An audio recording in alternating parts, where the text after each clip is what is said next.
A letter by José Martí, addressed to his mother from prison. Translated by Esther Allen. Read by Alejandro Martinez. Preface. On October 21st, 1869, Martí and his lifelong friend, Fermín Valdés Domínguez, were arrested and imprisoned by the Spanish authorities after an unsent letter was found in Domínguez's room, addressed to a schoolmate who had enlisted in a Spanish regiment.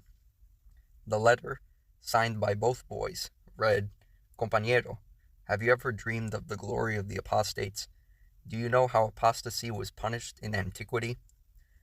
We hope that a disciple of Señor Rafael María de Mendife cannot allow this letter to go unanswered." End of preface. November 10th. Madre mía, 2 days ago I sent you a letter with a Frenchman who comes to see the Dominguezes, not the one who was there, and he told me he wasn't able to take the letter. He promised me he would take it.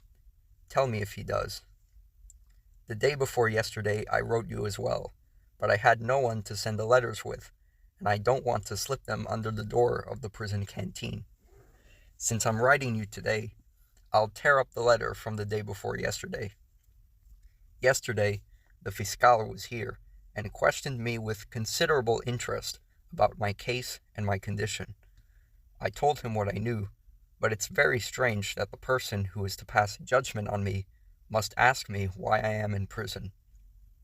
It appeared from what he told me that someone has talked to him about me. The Dominguezes and Celien will go free in the end, and I will stay in jail. The results of imprisonment frighten me very little, but I haven't endured life as a prisoner for very long. And that is all I ask, that things move quickly, that to one who has done nothing, nothing be done. At least they cannot accuse me of anything I cannot undo. I am sorry to be behind bars, but my imprisonment is very useful to me. It has given me plenty of lessons for my life, which I foresee will be short, and I will not fail to make use of them. I am 16 years old, and many old men have told me I am like an old man. And they are right in a way, because while I have in full measure the recklessness and effervescence of my young age, I also have a heart as small as it is wounded. It is true that you are suffering greatly, but it is also true that I am suffering more.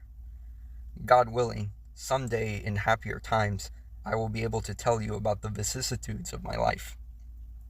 I am a prisoner, and that is an undeniable truth, but I lack for nothing except 2 or 3 reales from time to time to have some coffee. But today is the first time that has happened. Still, when one is living without seeing one's family or any of those one loves, one can spend a day without coffee. Papa gave me 5 or 6 reales on Monday. I gave 2 or 3 away as alms, and loaned 2. On Sunday, bring one of the little girls to see me. This is an ugly school, for although decent women come here, there is no lack of others who are not.